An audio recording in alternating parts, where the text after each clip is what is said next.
ਸਤਿ ਸ਼੍ਰੀ ਅਕਾਲ ਦੋਸਤੋ, ਤੁਹਾਡਾ ਸਵਾਗਤ ਹੈ ਤੁਹਾਡੇ ਆਪਣੇ YouTube ਚੈਨਲ 'ਤੇ, ਜਿੱਥੇ ਕਿ ETT ਪੇਪਰ ਸੈਕਿੰਡ ਦੀ ਬਹੁਤ ਹੀ ਵਧੀਆ ਢੰਗ ਨਾਲ ਸੀਰੀਅਲ ਵਾਈਜ਼ ਘੱਟ ਤੋਂ ਘੱਟ ਸਮਾਂ ਲੈਂਦੇ ਹੋਏ ਤਿਆਰੀ ਕਰਵਾਈ ਜਾਂਦੀ ਹੈ। ਅੱਜ ਅਸੀਂ ਪੰਜਾਬੀ ਵਿਸ਼ਾ ਦਾ ਟੌਪਿਕ ਅਰਥਬੋਧ ਕਰਾਂਗੇ। ਬਾਕੀ ਦੀਆਂ ਵੀਡੀਓਜ਼ ਨੂੰ ਦੇਖਣ ਲਈ ਪਲੀਜ਼ ਮੇਰੇ ਚੈਨਲ ਨੂੰ ਸਬਸਕ੍ਰਾਈਬ ਜ਼ਰੂਰ ਕਰਨਾ। ਆਓ ਸ਼ੁਰੂ ਕਰਦੇ ਹਾਂ। ਪ੍ਰਸ਼ਨ ਨੰਬਰ 1, ਅਰਥਬੋਧ ਦਾ ਕੀ ਅਰਥ ਹੁੰਦਾ ਹੈ? ਆਪਸ਼ਨਸ ਹਨ ਵਰਨਾਂ ਦੀ ਵਿਆਖਿਆ, ਵਾਕਾਂ ਦੀ ਵਿਆਖਿਆ, ਸ਼ਬਦਾਂ ਦੀ ਅਰਥ ਪੱਖੋਂ ਵਿਆਖਿਆ, ਉਪਰੋਕਤ ਵਿੱਚੋਂ ਕੋਈ ਨਹੀਂ। ਇਸ ਦਾ ਸਹੀ ਉੱਤਰ ਹੈ ਆਪਸ਼ਨ ਸੀ, ਸ਼ਬਦਾਂ ਦੀ ਅਰਥ ਪੱਖੋਂ ਵਿਆਖਿਆ। ਅਰਥਬੋਧ ਦਾ ਕੀ ਮਤਲਬ ਹੁੰਦਾ ਹੈ? ਸ਼ਬਦਾਂ ਦੀ ਅਰਥ ਪੱਖੋਂ ਵਿਆਖਿਆ। ਇਸ ਦੇ ਵਿੱਚ ਸ਼ਬਦਾਂ ਦੀ ਅਰਥ ਦੇ ਪੱਖੋਂ ਵੰਡ ਕੀਤੀ ਜਾਂਦੀ ਹੈ। ਇਸ ਤੋਂ ਅਗਲਾ ਪ੍ਰਸ਼ਨ ਹੈ, ਅਰਥਬੋਧ ਵਿੱਚ ਕਿੰਨੀ ਕਿਸਮ ਦੇ ਸ਼ਬਦ ਆਉਂਦੇ ਹਨ? ਆਪਸ਼ਨਸ ਹਨ 3, 4, 5, 8। ਇਸ ਦਾ ਸਹੀ ਉੱਤਰ ਹੈ ਆਪਸ਼ਨ ਬੀ 4। ਅਰਥਬੋਧ ਵਿੱਚ 4 ਕਿਸਮ ਦੇ ਸ਼ਬਦ ਆਉਂਦੇ ਹਨ। ਉਹ ਹਨ ਬਹੁਅਰਥਕ ਸ਼ਬਦ, ਸਮਾਨ ਅਰਥਕ ਸ਼ਬਦ, ਵਿਰੋਧਾਰਥਕ ਸ਼ਬਦ, ਬਹੁਤੇ ਸ਼ਬਦਾਂ ਦੀ ਥਾਂ ਇੱਕ ਸ਼ਬਦ। ਇਹ 4 ਕਿਸਮ ਦੇ ਜਿਹੜੇ ਸ਼ਬਦ ਨੇ ਇਹ ਅਰਥਬੋਧ ਦੇ ਵਿੱਚ ਆਉਂਦੇ ਹਨ। ਇਸ ਤੋਂ ਅਗਲਾ ਪ੍ਰਸ਼ਨ ਹੈ, ਉਹ ਸ਼ਬਦ ਜਿਨ੍ਹਾਂ ਦੇ ਵੱਖ-ਵੱਖ ਪ੍ਰਸੰਗਾਂ ਵਿੱਚ ਵੱਖ-ਵੱਖ ਅਰਥ ਹੁੰਦੇ ਹਨ, ਉਹ ਕਿਹੜੇ ਸ਼ਬਦ ਹੁੰਦੇ ਹਨ? ਆਪਸ਼ਨਸ ਹਨ ਸਧਾਰਨ ਸ਼ਬਦ, ਨਿਰਾਰਥਕ ਸ਼ਬਦ, ਸਮਾਨਾਰਥਕ ਸ਼ਬਦ, ਬਹੁਅਰਥਕ ਸ਼ਬਦ। ਇਸ ਦਾ ਸਹੀ ਉੱਤਰ ਹੈ ਆਪਸ਼ਨ ਡੀ, ਬਹੁਅਰਥਕ ਸ਼ਬਦ। ਉਹ ਸ਼ਬਦ ਜਿਨ੍ਹਾਂ ਦੇ ਵੱਖ-ਵੱਖ ਪ੍ਰਸੰਗਾਂ ਵਿੱਚ ਵੱਖ-ਵੱਖ ਅਰਥ ਹੁੰਦੇ ਹਨ, ਉਹਨਾਂ ਨੂੰ ਬਹੁਅਰਥਕ ਸ਼ਬਦ ਕਿਹਾ ਜਾਂਦਾ ਹੈ। ਜਿਸ ਤਰ੍ਹਾਂ ਕਿ ਬੁਖਾਰ ਉਤਰ ਗਿਆ, ਕੱਪੜੇ ਦਾ ਰੰਗ ਉਤਰ ਗਿਆ। ਇਸ ਦੇ ਵਿੱਚ ਜੋ ਸ਼ਬਦ ਹੈ ਉੱਤਰ, ਉਸ ਦੇ ਅਲੱਗ-ਅਲੱਗ ਪ੍ਰਸੰਗਾਂ ਦੇ ਵਿੱਚ ਅਲੱਗ-ਅਲੱਗ ਅਰਥ ਹਨ। ਇਸ ਤੋਂ ਅਗਲਾ ਪ੍ਰਸ਼ਨ ਹੈ, ਸਮਾਨਾਰਥਕ ਸ਼ਬਦ ਕਿਸ ਦੇ ਸੁਮੇਲ ਤੋਂ ਬਣਿਆ ਹੈ? ਆਪਸ਼ਨਸ ਹਨ 2 ਸ਼ਬਦਾਂ ਦੇ, 2 ਵਰਨਾਂ ਦੇ, ਵਾਕਾਂ ਤੋਂ, ਜਾਂ ਫਿਰ ਉਪਰੋਕਤ ਵਿੱਚੋਂ ਕੋਈ ਨਹੀਂ। ਇਸ ਦਾ ਸਹੀ ਉੱਤਰ ਹੈ ਆਪਸ਼ਨ ਏ, 2 ਸ਼ਬਦਾਂ ਦੇ ਸੁਮੇਲ ਤੋਂ। ਸਮਾਨਾਰਥਕ ਸ਼ਬਦ 2 ਸ਼ਬਦਾਂ ਦੇ ਸੁਮੇਲ ਤੋਂ ਬਣਿਆ ਹੁੰਦਾ ਹੈ। ਸਮਾਨ ਤੋਂ ਭਾਵ ਹੁੰਦਾ ਹੈ ਇੱਕੋ ਜਿਹਾ, ਅਰਥ ਤੋਂ ਭਾਵ ਹੈ ਅਰਥ ਵਾਲਾ, ਯਾਨੀ ਕਿ ਇੱਕੋ ਜਿਹੇ ਅਰਥ ਵਾਲੇ ਸ਼ਬਦ ਨੂੰ ਅਸੀਂ, ਜੋ 2 ਸ਼ਬਦ ਹੁੰਦੇ ਹਨ ਇੱਕੋ ਜਿਹੇ ਅਰਥਾਂ ਵਾਲੇ, ਉਹਨਾਂ ਨੂੰ ਅਸੀਂ ਸਮਾਨਾਰਥਕ ਸ਼ਬਦ ਕਹਿੰਦੇ ਹਾਂ। ਇਸ ਤੋਂ ਅਗਲਾ ਪ੍ਰਸ਼ਨ ਹੈ, ਉਹ ਸ਼ਬਦ ਜੋ ਵੱਖ-ਵੱਖ ਹੁੰਦੇ ਹਨ ਪਰ ਫਿਰ ਵੀ ਉਹਨਾਂ ਦਾ ਅਰਥ ਇੱਕੋ ਹੀ ਹੁੰਦਾ ਹੈ। ਆਪਸ਼ਨਸ ਹਨ ਵਿਰੋਧਾਰਥਕ ਸ਼ਬਦ, ਬਹੁਤਾਰਥਕ ਸ਼ਬਦ, ਸਮਾਨਾਰਥਕ ਸ਼ਬਦ, ਉਪਰੋਕਤ ਸਾਰੇ। ਇਸ ਦਾ ਸਹੀ ਉੱਤਰ ਹੈ ਆਪਸ਼ਨ ਸੀ, ਸਮਾਨਾਰਥਕ ਸ਼ਬਦ। ਉਹ ਸ਼ਬਦ ਜੋ ਵੱਖ-ਵੱਖ ਹੁੰਦੇ ਹਨ ਪਰ ਫਿਰ ਵੀ ਉਹਨਾਂ ਦਾ ਅਰਥ ਇੱਕੋ ਜਿਹਾ ਹੁੰਦਾ ਹੈ, ਉਹਨਾਂ ਨੂੰ ਅਸੀਂ ਸਮਾਨਾਰਥਕ ਸ਼ਬਦ ਕਹਿੰਦੇ ਹਾਂ।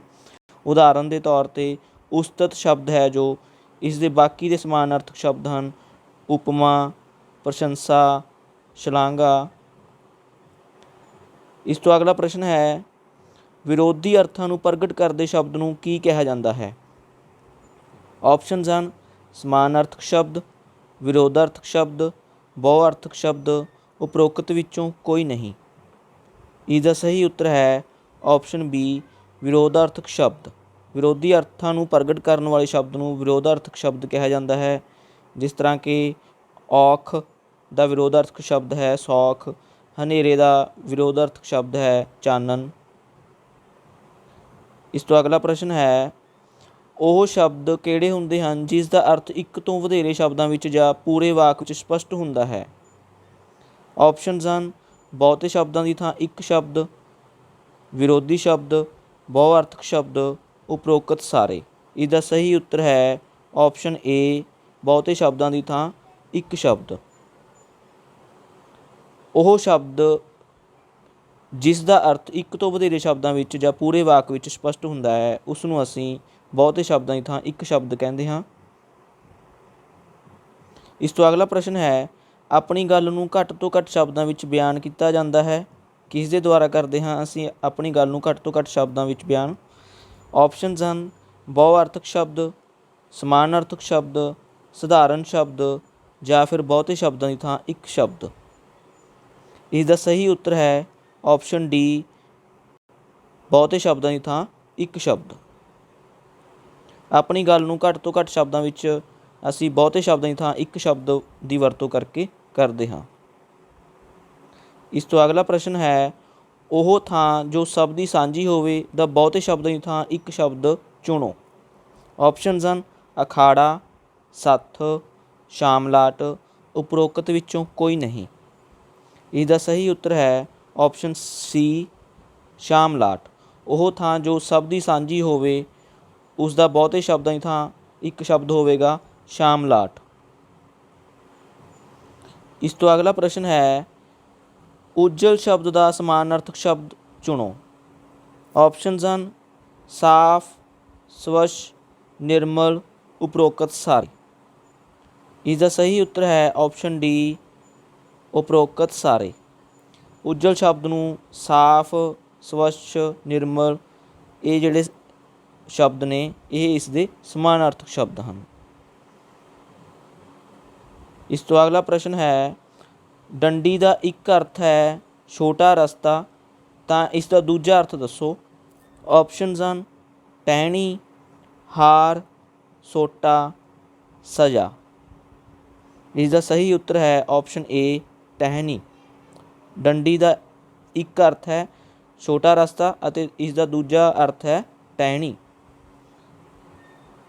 ਇਸ ਤੋਂ ਅਗਲਾ ਪ੍ਰਸ਼ਨ ਹੈ, ਕੁਝ ਵੱਖ-ਵੱਖ ਸ਼ਬਦ ਬਿਲਕੁਲ ਇੱਕ ਹੀ ਅਰਥ ਰੱਖਦੇ ਹਨ ਪਰ ਕਈ ਵਾਰੀ ਸਮਾਨਾਰਥਕ ਸਮਝੇ ਜਾਂਦੇ ਸ਼ਬਦ ਕਿਹੜੇ ਅਰਥ ਪ੍ਰਗਟ ਕਰਦੇ ਹਨ। ਕੁਝ ਵੱਖ-ਵੱਖ ਸ਼ਬਦ ਬਿਲਕੁਲ ਇੱਕ ਹੀ ਅਰਥ ਰੱਖਦੇ ਹਨ ਪਰ ਕਈ ਵਾਰੀ ਸਮਾਨਾਰਥਕ ਸਮਝੇ ਜਾਂਦੇ ਸ਼ਬਦ ਕਿਹੜੇ ਅਰਥ ਪ੍ਰਗਟ ਕਰਦੇ ਹਨ। ਆਪਸ਼ਨਸ ਹਨ ਬਿਲਕੁਲ ਉਲਟ ਅਰਥ, ਨੇੜੇ ਤੇੜੇ ਦੇ ਅਰਥ, ਸਮਾਨ ਅਰਥ, ਉਪਰੋਕਤ ਸਾਰੇ। ਇਸ ਦਾ ਸਹੀ ਉੱਤਰ ਹੈ ਆਪਸ਼ਨ ਬੀ, ਨੇੜੇ ਤੇੜੇ ਦੇ ਅਰਥ। ਵੱਖ-ਵੱਖ ਸ਼ਬਦ ਬਿਲਕੁਲ ਇੱਕ ਹੀ ਅਰਥ ਰੱਖਦੇ ਹਨ ਪਰ ਕਈ ਵਾਰੀ ਸਮਾਨਾਰਥਕ ਸਮਝੇ ਜਾਂਦੇ ਹਨ। ਉਹ ਕਿਹੜੇ ਅਰਥ ਹੁੰਦੇ ਹਨ? ਨੇੜੇ ਤੇੜੇ ਦੇ ਅਰਥ। ਅਗਲਾ ਪ੍ਰਸ਼ਨ ਹੈ, ਸਮਾਨਾਰਥਕ ਸ਼ਬਦਾਂ ਨਾਲ ਬੱਚੇ ਵਿੱਚ ਕਿਹੋ ਜਿਹਾ ਵਿਕਾਸ ਹੁੰਦਾ ਹੈ। ਆਪਸ਼ਨਸ ਹਨ ਵਿਆਕਰਨ, ਲਿਪੀ, ਸ਼ਬਦ ਭੰਡਾਰ, ਉਪਰੋਕਤ ਸਾਰੇ। ਇਸ ਦਾ ਸਹੀ ਉੱਤਰ ਹੈ ਆਪਸ਼ਨ ਸੀ, ਸ਼ਬਦ ਭੰਡਾਰ। ਸਮਾਨਾਰਥਕ ਸ਼ਬਦਾਂ ਨਾਲ ਬੱਚੇ ਦੇ ਵਿੱਚ ਸ਼ਬਦ ਭੰਡਾਰ ਦਾ ਵਿਕਾਸ ਹੁੰਦਾ ਹੈ। ਇਸ ਦੇ ਨਾਲ ਹੀ ਇਹ ਵੀਡੀਓ ਸਮਾਪਤ ਹੁੰਦੀ ਹੈ। ਉਮੀਦ ਹੈ ਤੁਹਾਨੂੰ ਇਹ ਵੀਡੀਓ ਵਧੀਆ ਲੱਗੀ ਹੋਵੇਗੀ।